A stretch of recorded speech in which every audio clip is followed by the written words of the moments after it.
Good morning children. Class 10 हम part 7 संदेह पूरा पढ़ चुके हैं। मैं आपको इसके बारे में पूरा समझा चुकी हूँ और अब मैं आपको इस पार्ट का संदेश जो है वो आपको बता रही हूँ और उसके बाद में मैं आपको इस पार्ट के अतिरिक्त प्रश्न जो हैं वो देने वाली हूँ, तो आप उनको लिखिएगा। मैं आपको उसमें दे रही हूँ, वो वीडियो में आपको आप उसको आराम से लिख सकते हैं प्रश्न को, उसमें कोई दिक्कत नहीं होगी। कहानी का संदेश स्पष्ट कीजिए। तो कहानीकार जयशंकर प्रसाद द्वारा रचित सनी के द्वारा उन्होंने स्पष्ट किया है कि विभिन्न परिस्थितियों में मनुष्य के मन में विभिन्न प्रकार के संदेह जन्म लेते हैं। मन में पल रहे शक और संदेह अक्सर जीवन की वास्तविकता से परे होते हैं। मन में पल रहे शक और संदेह के कारण मनुष्य का व्यवहार असंतुलित होने लगता है। अतः हमें किसी भी प्रकार के संदेह को अपने मन में जगह नहीं देनी चाहिए,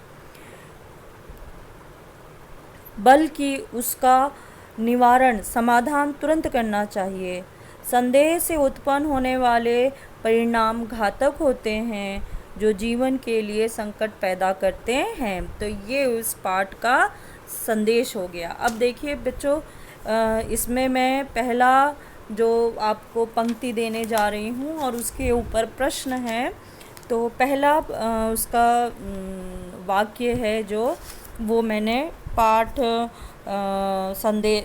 पाठ 7 संदेह पेज नंबर 42 पर है, बुक छोटी बुक में, उसमें है। उसके हाथों में था कागज़ों का एक बंडल जिसे संदूक में रखने से पहले वह खोलना चाहता था। पढ़ने की इच्छा थी, फिर भी न जाने क्यों हिचक रहा था और अपने को मना कर रहा था, जैसे किसी भयानक वस्तु से बचने के लिए कोई बालक रोकता हो। इस वाक्य का पहला प्रश्न बनता है, किसके हाथों में क्या था। पहला प्रश्न ये कि किसके हाथों में क्या था, यह किसने भेजा था, स्पष्ट कीजिए। ठीक है। दूसरा प्रश्न है, मनोरमा कौन थी, राम निहाल को वह कहाँ मिली थी, विस्तार से समझाकर लिखिए।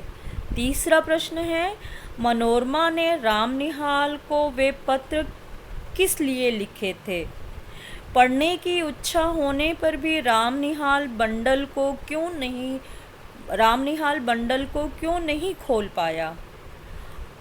इसका आखिरी प्रश्न है, चौथा प्रश्न है इसमें, संदेह कहानी का उद्देश्य स्पष्ट कीजिए। तो संदेह कहानी का संदेश जो है मैं आपको अभी इसमें बोलकर बताया है। अभी इसी वीडियो में आपको संदेश जो है, संदेश और उद्देश्य एक ही है, तो वो आप वही लिखेंगे। सुन के आप आराम से इसको लिख सकते हैं, आपको इसमें कोई दिक्कत नहीं होगी।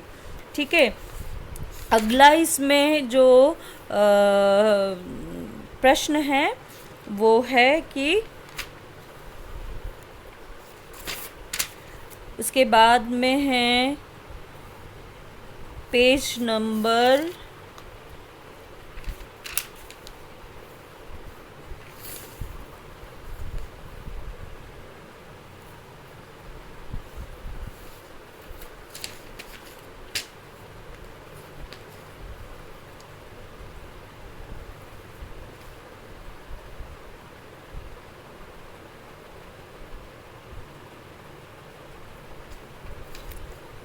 अगला प्रश्न हम इसको लेते हैं।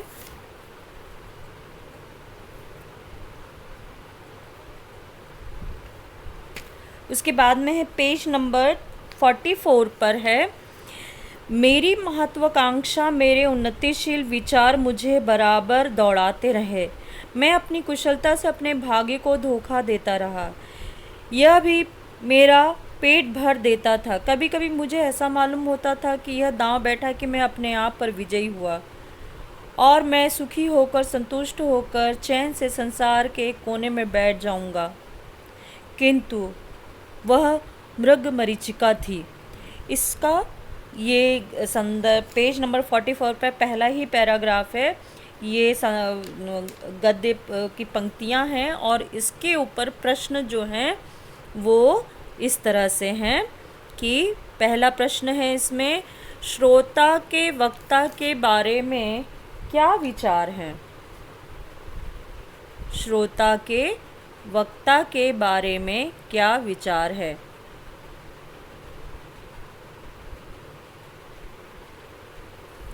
दूसरा है,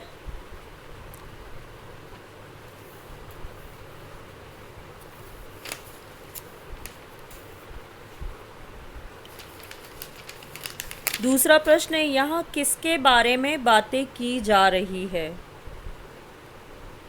तीसरा प्रश्न है, राम निहाल की महत्वाकांक्षा उससे क्या करवाती रही। चौथा है, प्रस्तुत पंक्तियों का क्या आशय है। पांचवा प्रश्न है इस पे, प्रस्तुत अवतरण में मृगमरीचिका से क्या तात्पर्य है।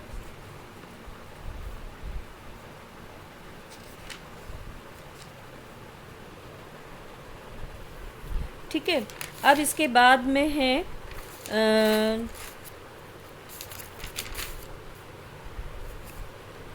Page number 46। पेज नंबर 46 पर ऊपर से तीसरी लाइन है, वो वाक्य लिखना है इसमें और उसके ऊपर प्रश्न मैं दे रही हूँ आपको। वाक्य है पुस्तक से ही, ओह संसार के विश्वासघात की ठोकरों ने मेरे हृदय को विक्षिप्त बना दिया, मुझे उससे विमुख कर दिया है। किसी ने मेरे मानसिक विप्लवों में मुझे सहायता नहीं दी, मैं ही सबके लिए मरा करूं। अब मैं यह नहीं सह सकता, मुझे अकपट प्यार की आवश्यकता है, जीवन में वह कभी नहीं मिला।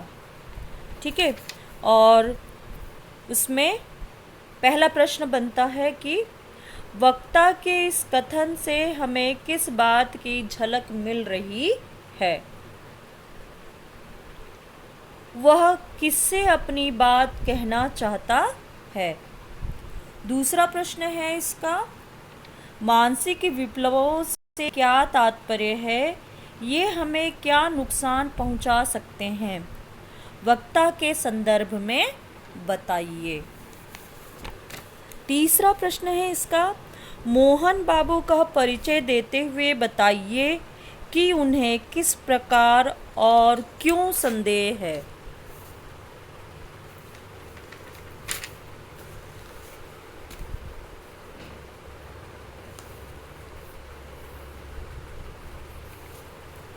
ठीक है, आगे का हम इसमें पढ़ते हैं। पेज नंबर 46 पर ही उसमें दूसरा ही पैराग्राफ है। मनोरमा घबरा उठी, उसने कहा चुप रहिए, आपकी तबीयत बिगड़ रही है, शांत हो जाइए। ठीक है, इस पर प्रश्न बनता है, कौन किसे शांत रहने के लिए कह रहा है। दूसरा प्रश्न है, मोहन बाबू कौन हैं, वे क्यों परेशान हैं। तीसरा प्रश्न है, मोहन बाबू का किससे और क्यों मतभेद था। चौथा प्रश्न है इसका, मोहन बाबू अपनी पत्नी मनोरमा से माफ़ी क्यों मांगते हैं।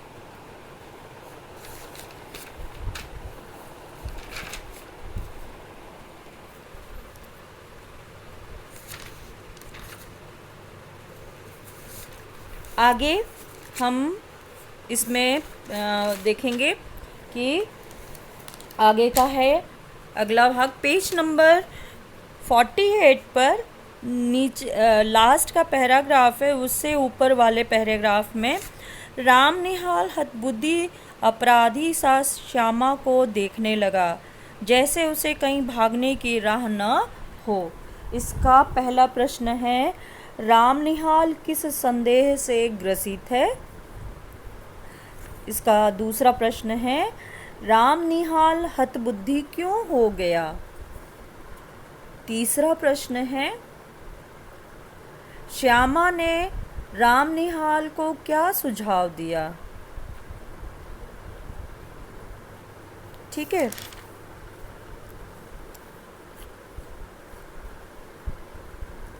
चलिए बच्चों